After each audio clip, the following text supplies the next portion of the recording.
The matching of technology with the creative production process taught us something that we didn't know.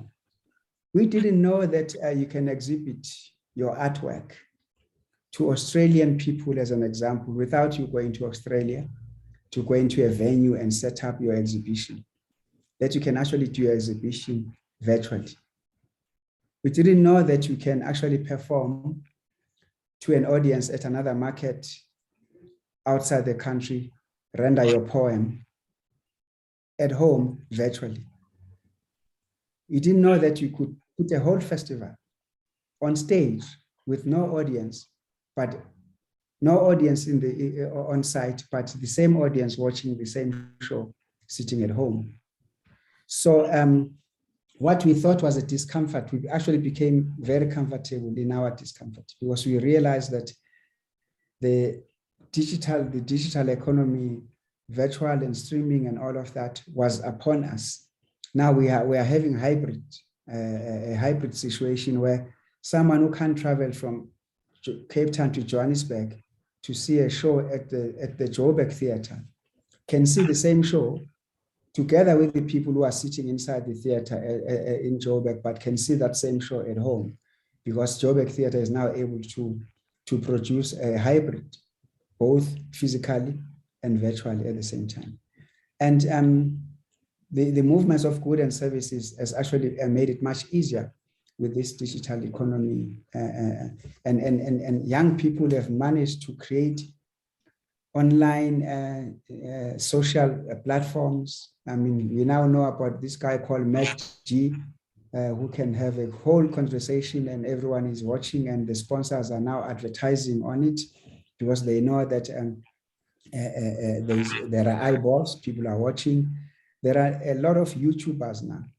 People are now just doing nothing. They're just content creators, and they're putting it on YouTube, and YouTube has monetized their content, and people are earning from YouTube without having to have a formal 8-to-5 job. They just go out there and create content that has got its own audience. So that is what the merging of technology and with the creative economy, particularly in the digital platforms, has done for us.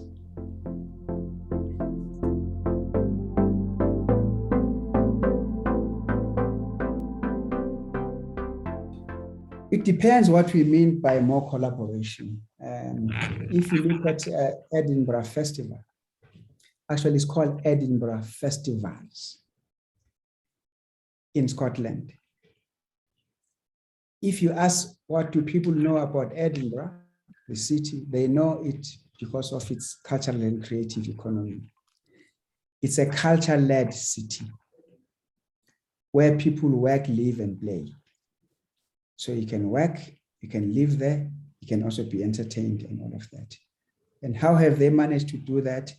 They have mobilized the entire community, whether it's the private sector or the public sector, whether it's local government, the city, and the investors, to create a city where if you go now in January, there is going to be some cultural and creative work happening, whether it's a children's festival, or whether it's a poetry festival, whether it's the writers' festival.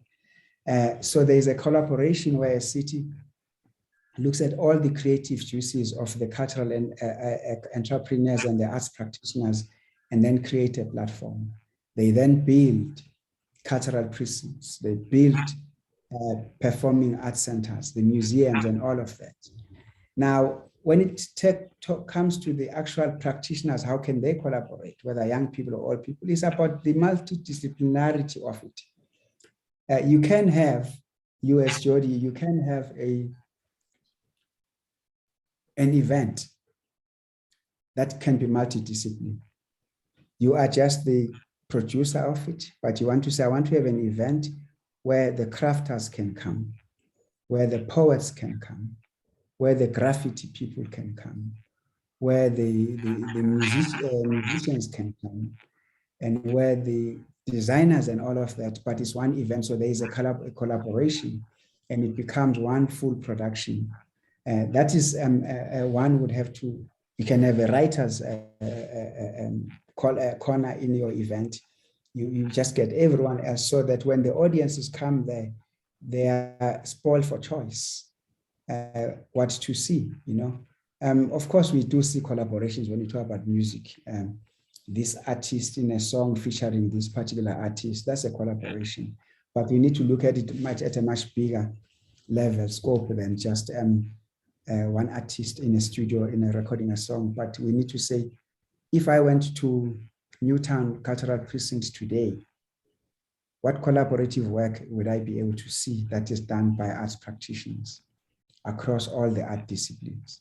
We need to look at all the art disciplines in totality.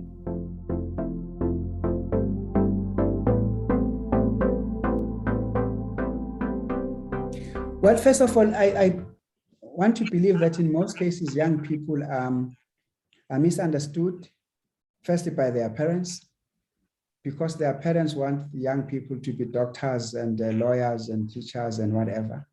And then you have these young people who are not in that mindset, who are creative by nature.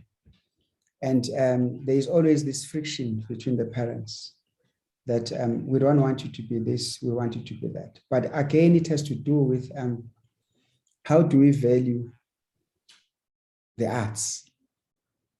Because it starts with a community that values the arts, that the art is also contributing in another way in terms of just the soul of the nation, in terms of just a community being happy, being entertained, and being whatever inspired. And whether do we have the facilities where these people want to go and learn something because they don't want to be accountants, and whether the school itself has got the various streams that you can see in the classroom that, okay, this one is now in grade 7, is going to high school, but we have seen that this person during the higher primary is more inclined towards drawing, is more inclined towards something technical, creatively. So maybe let's channel that person into a school of the arts. Let's channel this person into this particular thing, and not to think that everyone is just a homogeneous entity. So it starts with that, right at that level. That's why you're going to end up now having a lot of mental health issues of very frustrated, creative people who want to just explode, but they are suppressed. Their creative juices is like we put a lid and they just want to come out. And it's about communication, but also it's about government creating enough facilities that can channel citizens into various streams, not to think that the school is just a school for. Maybe it's important, like I went to a liberal arts university abroad, and my first degree, much as it was in political science and international relations, but you were forced to take a semester in each and every faculty. Biology, I hated biology, but I was forced to take it. I did not want to dissect a frog. First of all, I'm scared of just looking at a frog, but I was forced to dissect a frog. I went to an art class. I learned about art history. I learned about Egyptian history. I learned about Greek history. Art. I learned about Egyptian art, Greek art. I learned about African art. I went into a music thing. I studied German. So you need to start at maybe from grade 6 to grade 7, or maybe even 5, grade 5, 6, 7. Start to having to expose the kids to the various subjects and begin to see where more they are interested and whether they have the talent that they are displaying. And then when they go to high school, then you know that this one is going to a commercial stream. This one is going to a science stream. This one is going to an art stream, then you won't be confused. Those kids will come out, they'll go to varsity or they'll go to college and concentrate on that. And when they come, they are just who they are. The other thing is that young people must stop looking at what people are doing on TV and then say, oh, it's possible because I've seen so and so on TV is an actor, so I want to act. or I've seen AKA as one of the best rappers, so I want to rap. You know, you must be inspired by your own inspiration and also by your own talent, and don't lie to yourself, and follow your passion, not what you see. It mustn't be because it's glamorous. That's why I think I must do it. And that's why you see a lot of young people dropping out of school, dropping out of varsity, chasing fame. They want to be instantly famous because they think those people who are on TV are successful, and most of them are not successful. They're just acting it up, you know. So that is my your answer about young people. Of course, I'm not that young, but I've been young before, and I know some of the pitfalls.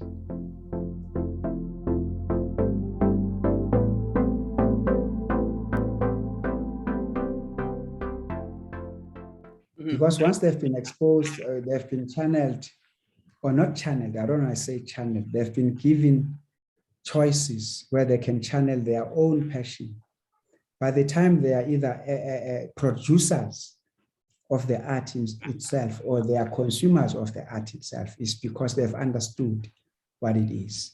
There is a person you're going to talk to, you ask them about an artist, they don't know who that artist is because that's not what they're interested in, but talk to them about art, a painting.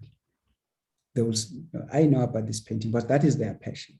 They're already producing art, or they are consuming art, they are buying art. So it's important that it starts from exposure,